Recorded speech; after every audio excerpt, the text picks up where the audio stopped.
BJP के सबसे बड़े नेता की आंखों में आज आंसू छलछला गए। गंगा शुद्धिकरण अभियान के मंच पर उमा भारती ने आडवाणी की तारीफों का ऐसा पुल बांधा कि वो अपनी भावनाओं पर काबू न रख सके। देखिए ऐसा क्या कहा था उमा भारती ने कि आडवाणी की आंखों से आंसू फूट पड़े।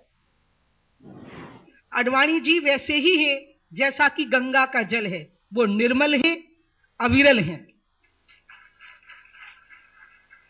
उनका जीवन गंगा की तरह पवित्र है और शुचिता से पूर्ण है। सियासत की साध्वी ने निर्वासन के बाद अपने नायक की शान में आध्यात्म के उद्धरण दिए थे। भरी सभा में अपने गुरु को गंगा कहा था, बेदाग, निश्चल और अविरल। बीजेपी का भीष्म पहले सुनता रहा, फिर चुप हो गया और फिर बोल उठा अपनी आंखों से। गंगा की धार आडवाणी की पलकों के नीचे मुड़ गई थी। बीजेपी अपने उद्धार की आस में गंगा के शुद्धिकरण अभियान पर है। मंच पर बड़े बड़े नेता थे, माइक पर उमा भारती साक्षात मौजूद थी। और आप जानते हैं, उमा भारती मध्य मार्ग की राजनीति नहीं करती। उनकी सोच और भाषा का प्रवाह एक होता है। एक बार आडवाणी के पहाड़ से उनकी तारीफों का झरना फूटा तो पुराने मतभेदों का जंगल बहता चला गया। मैं उनको उतना ही जानती हूँ जितनी कि उनकी बेटी जानती है, मेरी मित्र प्रतिभा जो यहाँ पर मौजूद हैं। जितना वो उनको जानती हैं, उससे शायद थोड़ा ज्यादा ही मैं आडवाणी जी को जानती होंगी। इधर उमा भारती की जुबान बोल रही थी और उधर आडवाणी की आंखें। बीजेपी के भूतपूर्व प्राइम मिनिस्टर इन वेटिंग को शायद एनडीए का वो दौर याद आ रहा था जब उमा भारती नैतिकता के नाम पर मध्य प्रदेश का तख्त ठुकराकर बीजेपी में हाशिए पर पड़ती जा रही थी। नहीं, आपके लिए नहीं, मैंने जो कुछ कहना था। No, I'm sorry. Actually, no, I want to discuss this here. I that this will be discussed here. कि यहाँ 4-5 लोग ऐसे बैठे हैं जो ऑफ द रिकॉर्ड ब्रीफिंग करते हैं। राज्यसभा में है, कोई काम है नहीं, जनता के बीच में कभी जाते नहीं है और हम लोग की चलती धज्जियां उड़ाते हैं। I am sorry. और मैं आपको कहती हूँ आडवाणी जी, आप मुझ पर अनुशासनहीनता की बात। उस दिन उमा भारती बाहर निकली तो निकल ही गई, पार्टी से भी और परिवार से भी, या यूं कहें कि निकाल दी गई। सियासत की साधना में साध्वी को ऐसी गहरी चोट का अंदाजा न था। मुझे तो यह देव का ही विधान लगता है कि धनतेरस के दिन बेटी को घर से निकाला गया। आडवाणी चुपचाप देखते रहे थे उमा भारती का निर्वासन और फिर निष्कासन।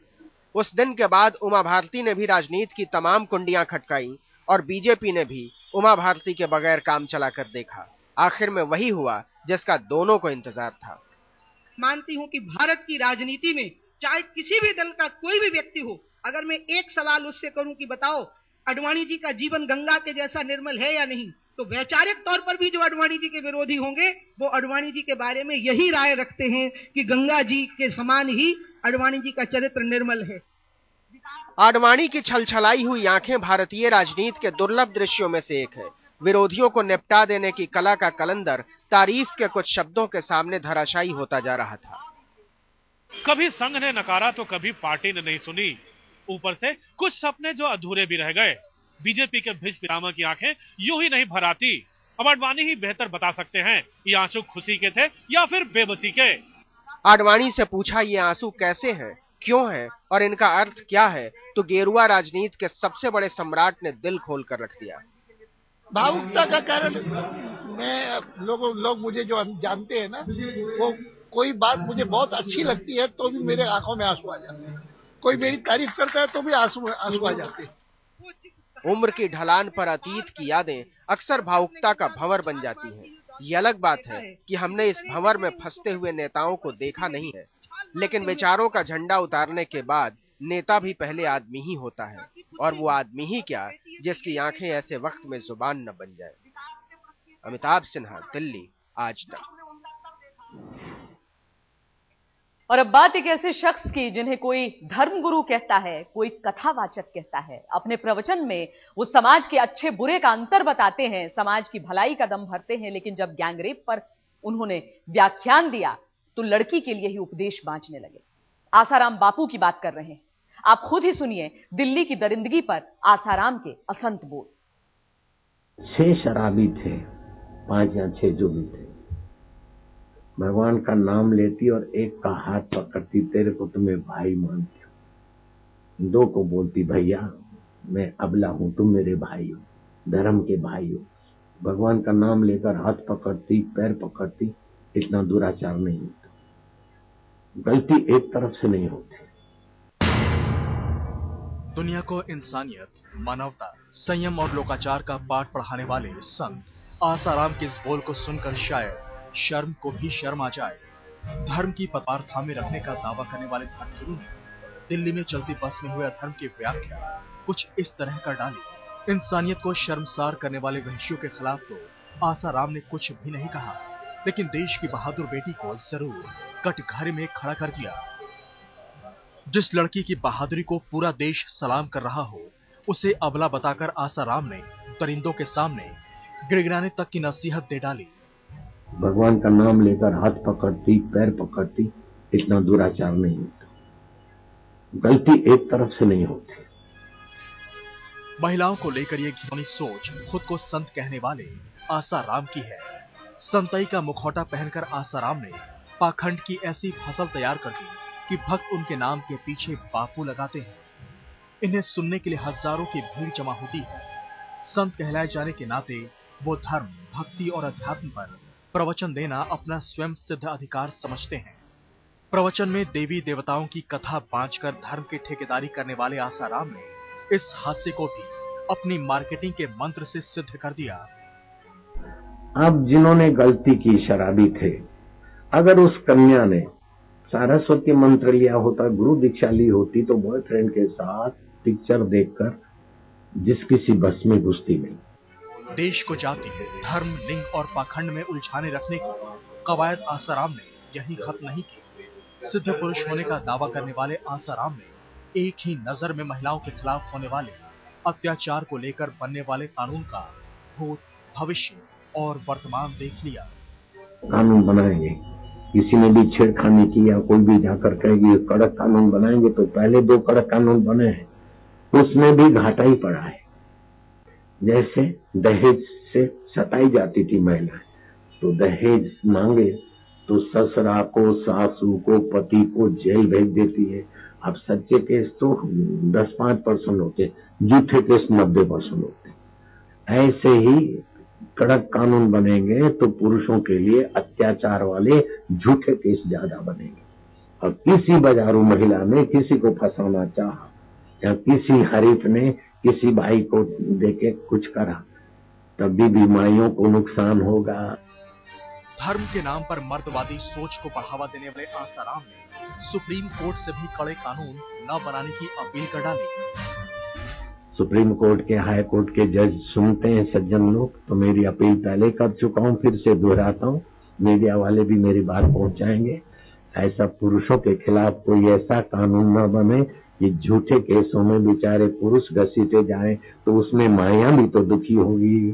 कोई भी पुरुष के साथ 2-4 माइयां जुड़ी है, बहन जुड़ी है, भाभी जुड़ी है, माँ जुड़ी है, पत्नी जुड़ी है, पड़ोसी जुड़ी है, कोई न कोई जुड़ा है। धर्म और नैतिकता की ठेकेदारी करने वाले आसाराम इन शर्मनाक दलीलों ने समाज में महिलाओं की सुरक्षा के सवाल को और गंभीर बना दिया है। मुंह में राम, बगल में छुरी के अंदाज में ऐसे ही संत एक तरफ महिलाओं को देवी का दर्जा देने का स्वांग रचते हैं, तो दूसरी तरफ मर्दवादी सोच की छुरी से महिलाओं के हक का गला रेतने में पीछे नहीं रहते। आज तक ब्यूरो। आसाराम के बयान पर सवाल उठे तो उनकी ओर से प्रवक्ता नीलम दुबे सफाई देने के लिए सामने आई, लेकिन उसमें उन्होंने कोई खेद नहीं जताया।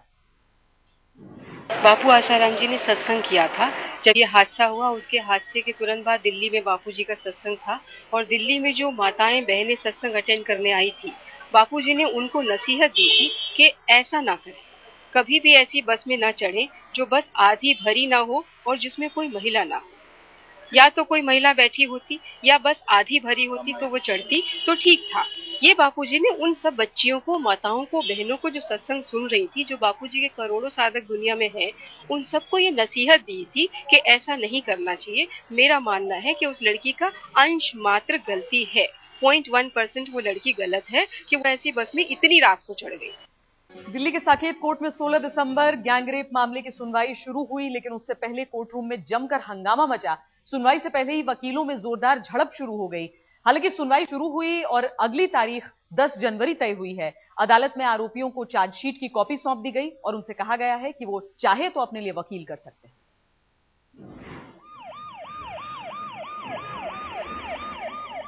दिन में करीब 10:30 बजे दिल्ली गैंगरेप के 5 आरोपियों को साकेत कोर्ट में कड़ी सुरक्षा के बीच लाया गया। मामला बेहद संवेदनशील है, लिहाजा सुरक्षा की तगड़ी व्यवस्था थी।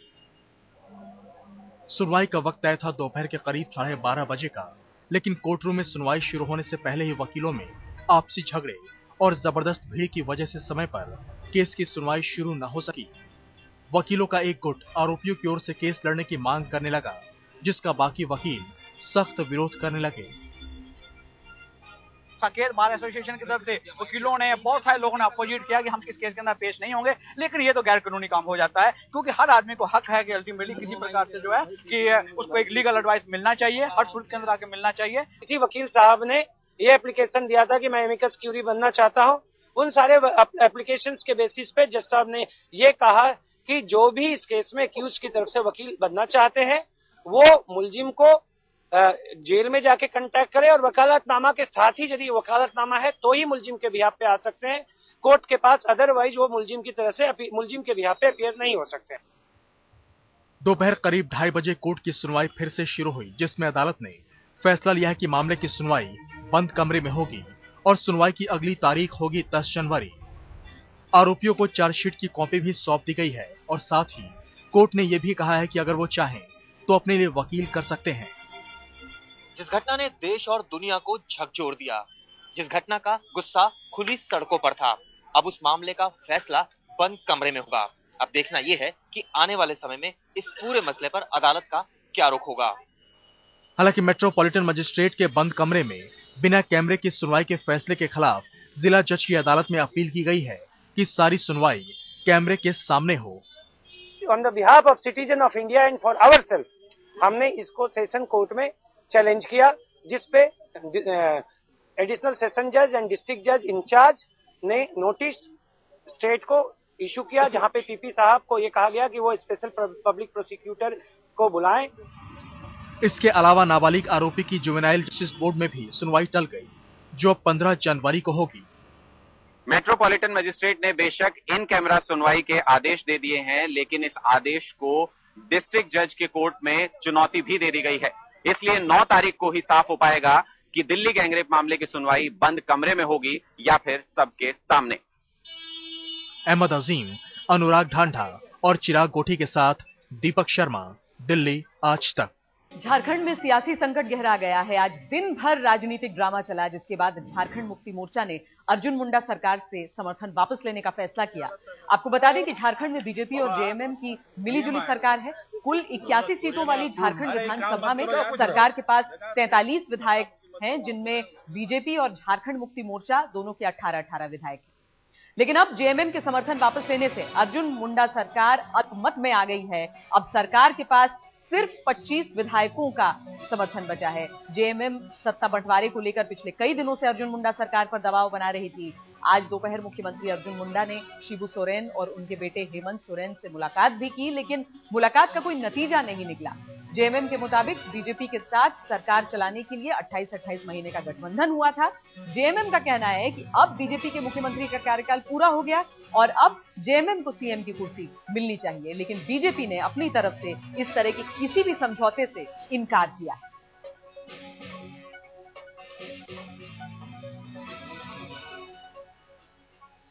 समर्थन नहीं लिया। अब आज तो अब नहीं जा सके, कल राठ साहब के पास जाएंगे। बीजेपी की तरफ से कुछ बातें हुई। बाबा क्या लगता है कोई और समझौता का है रास्ता? कोई गुंजाइश है बीजेपी के लिए? कोई गुंजाइश नहीं है। अब हम बात कर चुके हैं तो क्या बात करेंगे?